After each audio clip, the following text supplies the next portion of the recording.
So let me just begin by saying when Joshua Edwards asked me to talk to students about leadership, I scrunched my face up and I asked them, "Do you really want to let me near the students again?"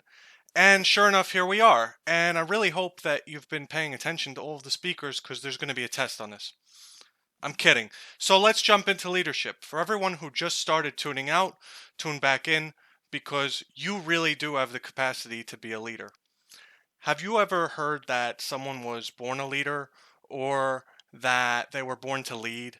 Maybe just give me some nods so that I could feel better about myself. All right, so that sounds like a leader thing to say, right? The first thing I want to point out is that leadership is a choice. You're not born with it, nobody can give it to you. You have to make a choice to be a leader. So this could take many forms. Maybe you're a leader in your workplace and you want to create a positive atmosphere that others want to follow. Maybe you got elected onto the board of a nonprofit and you want to make the best choices for your association members. Maybe you want to talk to someone in your life that wants to start doing hard drugs, and you want to talk to them and get them to not do that. Big or small, right or wrong, the first thing that you should know is leadership is a choice, and if you don't want to be a leader, that's okay. That's a choice too. But what I'm getting at here is that it's your choice. And I don't want any of you after today to tell yourself, I could never lead. I could never do public speaking. I could never run a reporting company. I could never be the court reporting boss at a courthouse. You don't let never become your forever. There are legless people that run for office and they win. There are blind people that stenotype and they probably read back better than I do. They made a choice not to allow their so called limitations to define them. So when you think of leadership from now on, I really want you to remember that it's your choice. So the second thing that I want you to know about leadership is it's never a good idea. So I'm going to give a couple of examples. The first example, I wanted to start a court reporting blog. Somebody I love told me, why bother? Nobody's going to read it. You'll just be some guy on the internet. And they were right. I didn't have my RPR at the time. Why would anybody care what I have to say? And nobody really did. I only had 500 visitors that first year. Second example, just to leave everybody in suspense, I was a union steward, and a buddy of mine didn't get some money, about $1,000, because of a technicality in our contract, and he called our union boss. And our union boss said that there was nothing that could be done and that we should leave it alone. Well, I sat down with my buddy and we reviewed the contract and we filed a grievance. And just so you know, a grievance is basically a complaint. And in a few weeks, the union boss calls up my buddy and he says, they're going to pay you your money. Withdraw the grievance and stay away from your sidekick. So, and the blog, by the way, had 9,500 visitors last year.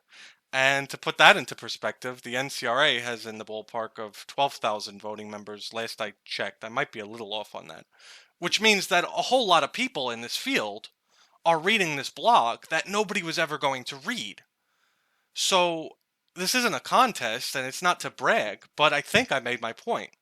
Leadership's always a bad idea. That person I love told me so. My union boss told me so.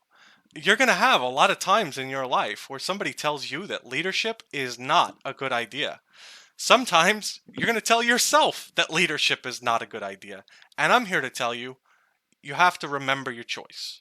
Leadership is never a good idea, and you shouldn't wait for it to be one.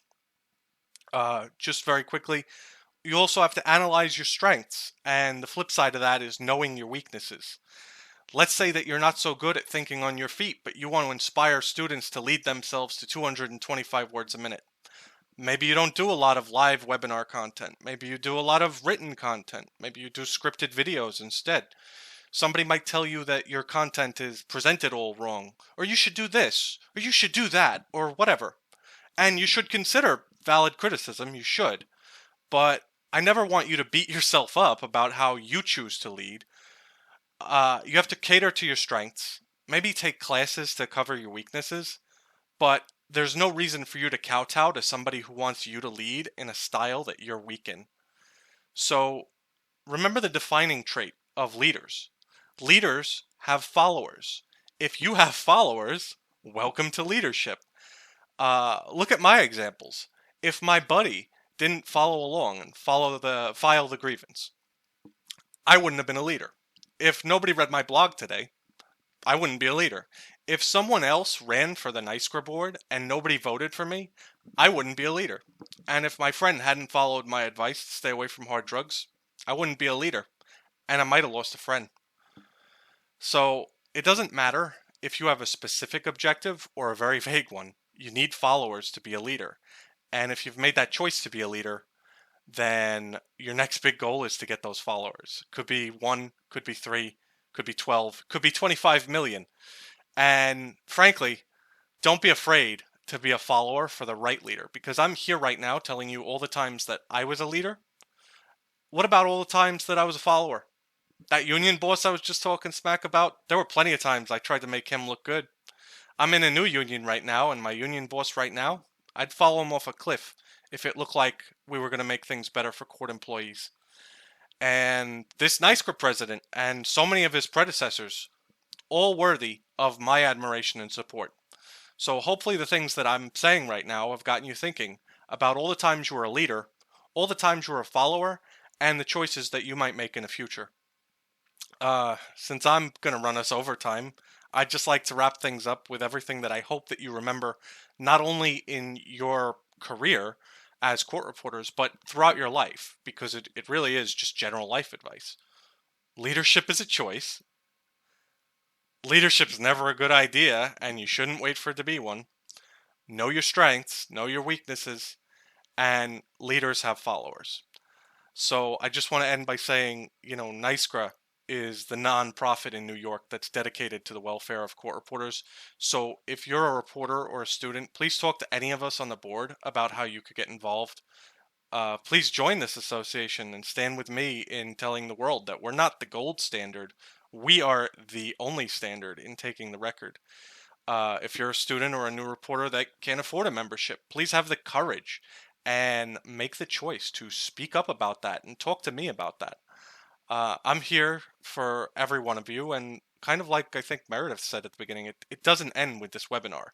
My email's on the website, NYSCRA.org. It's ChristopherDay227@gmail.com.